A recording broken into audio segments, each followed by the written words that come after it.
Nous arrivons sur l'île de Moorea. Une navette nous attend car l'hôtel est situé à 30 km de l'aéroport. Dépaysement total. Nous nous croyons en pleine forêt tropicale. Et bien sûr, la mer n'est pas très loin.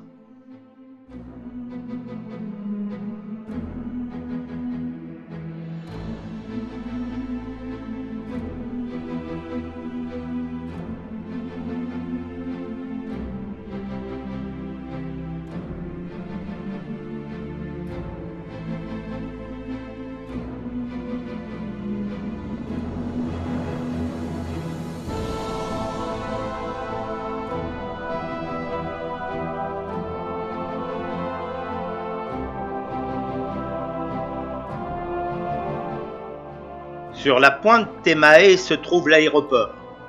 Moorea est relié à Tahiti plusieurs fois par heure. Le lagon qui borde la côte nord de Moorea est la région la plus développée de l'île. On y trouve les plus beaux hôtels, comme le Pell Resort.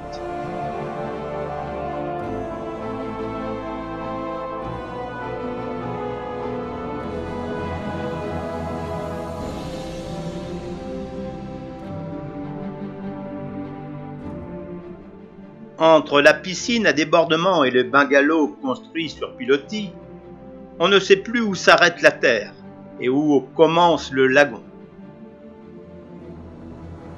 D'autant où on peut apercevoir la mer à travers le plancher du bungalow.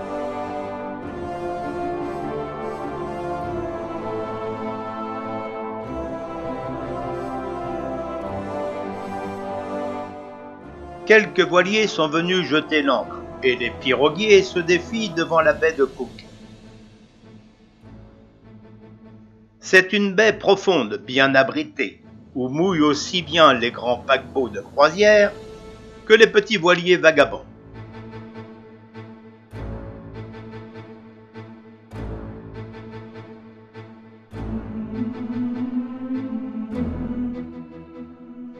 Un peu plus à l'ouest, une autre baie profonde, la baie de Ponoru.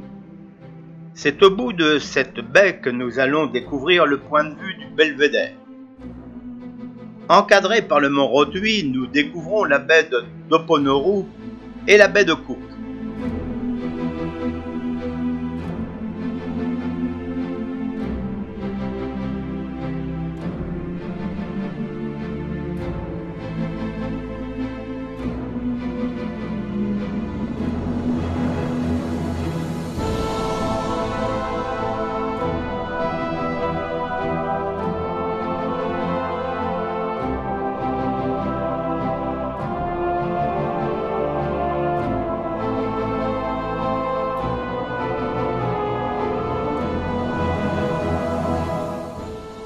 Des pics déchiquetés dominent l'île.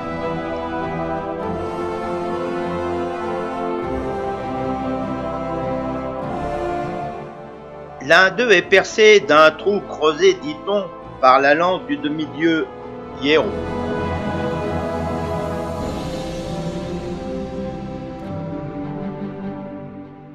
Sur les flancs de la montagne, nous découvrons les champs d'ananas.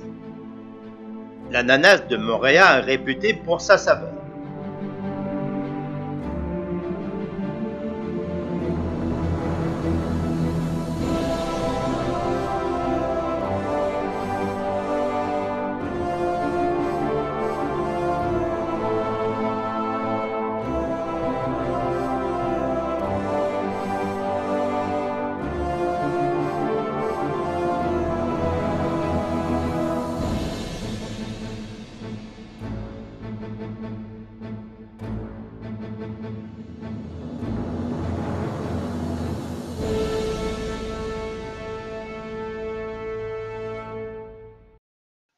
Toute cette production d'ananas arrive dans cette usine.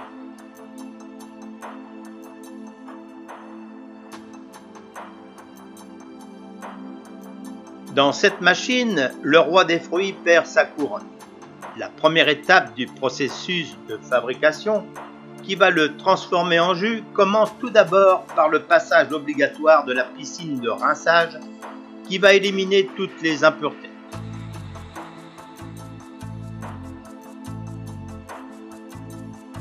Après avoir pris un bon bain, une promenade sur le tapis roulant, la chaîne les emmène dans un tunnel d'eau sous pression qu'on appelle aussi la laveuse rotative. Les extrémités du fruit sont coupées pour garder le meilleur.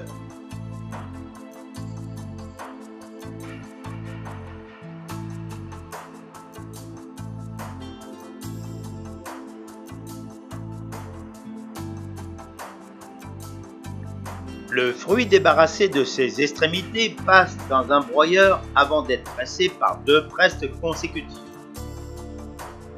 Le jus pur, extrait de la presse, est pasteurisé et subit une centrifugation éliminant l'extrait de pulpe contenu dans le jus. La pasteurisation permet de stabiliser le jus. Avant la mise en boîte du jus, on contrôle la teneur en sucre et sa qualité.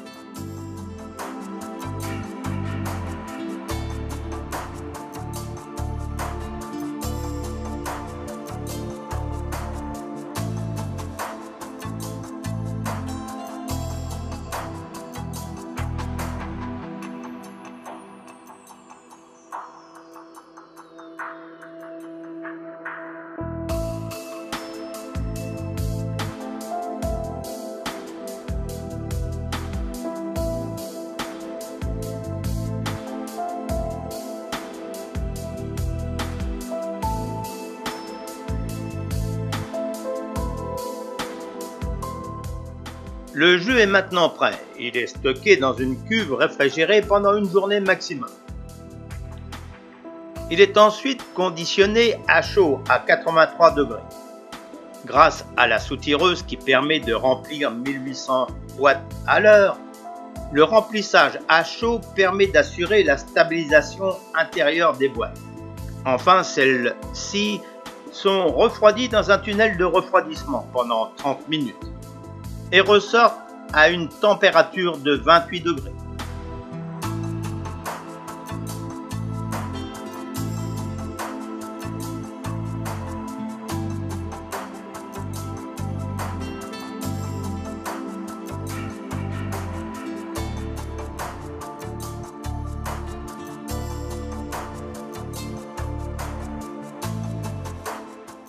Dernière étape est l'encartonnage. Avant les expéditions.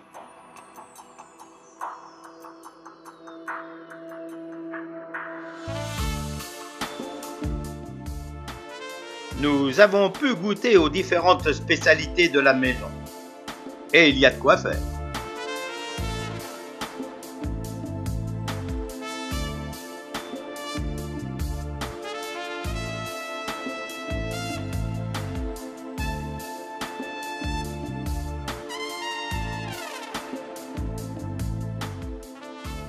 De belles églises sont présentes le long de la côte.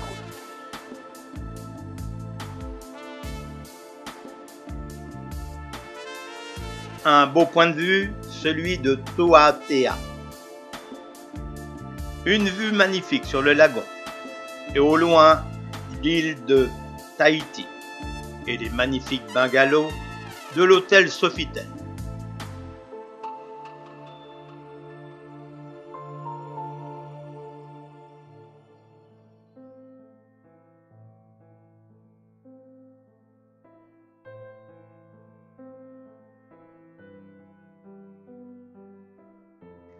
Sans oublier cette magnifique plage avec l'eau à 26 degrés.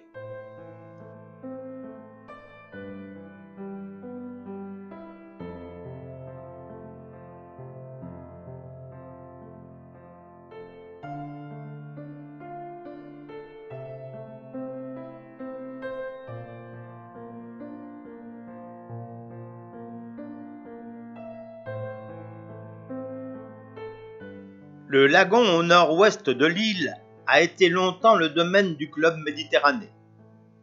Il est fermé aujourd'hui et a retrouvé toute sa tranquillité. Au bord du lagon, un petit village extraordinaire avec des Polynésiens qui ont choisi de vivre à l'ancienne, consacrant leur journée à l'artisanat traditionnel de la Polynésie.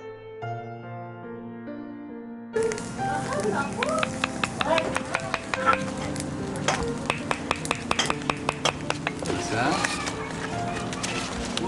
Le kingdom, il n'a pas de... C'est des mots qu'on peut mettre. Kadi!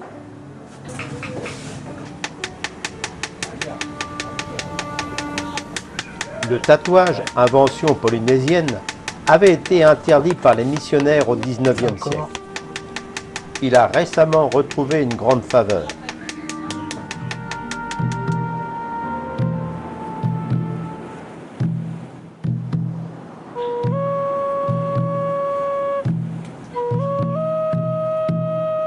Pour nous qui n'allons pas aux Marquises, on peut découvrir une reproduction de la maison du Jouir que Gauguin habitait à Ivaoa.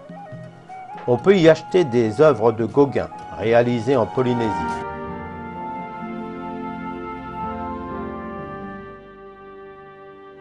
Nous reviendrons ce soir pour assister au repas traditionnel polynésien.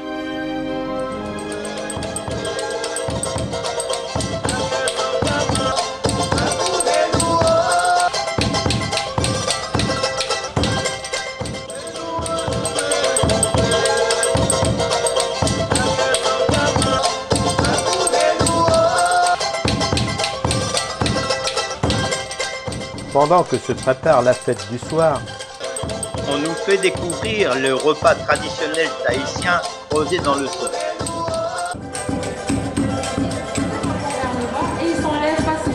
on nous explique comment se débarrasser de la bourre qui entoure la noix de coco.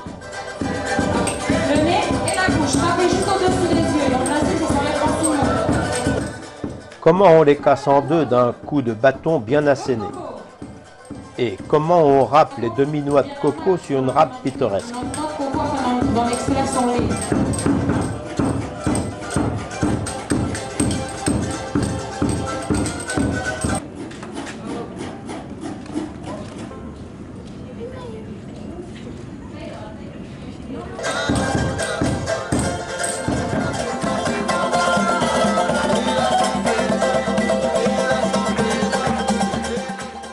Après cette introduction, nous allons passer à table. Je crois qu'il y a de quoi faire.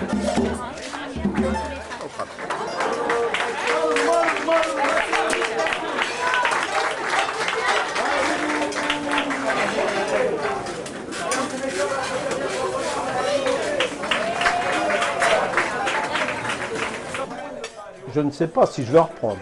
C'est bon ça.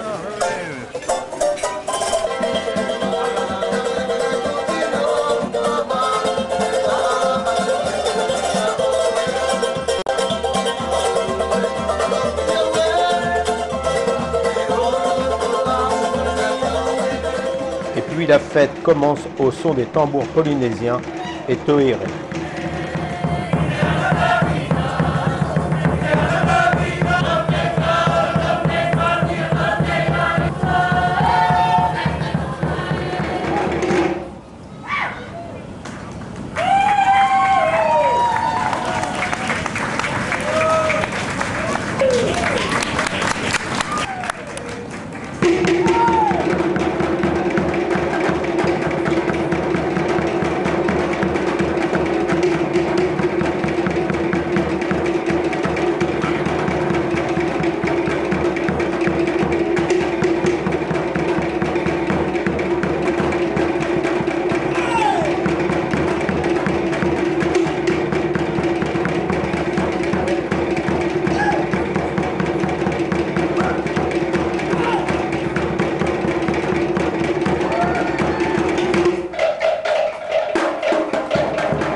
Avant de partir, la troupe nous chante un au revoir.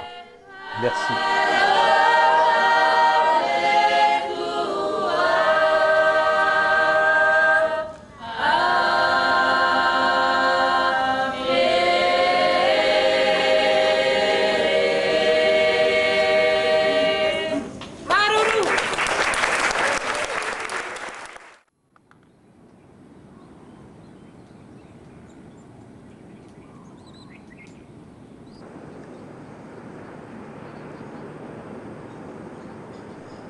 Le lendemain matin, petit déjeuner au bord de l'eau.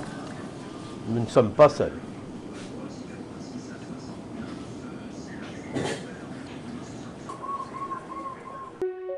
Jetons un dernier regard aux poissons multicolores.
De jolies maisons style colonial sont présentes à Maarepa.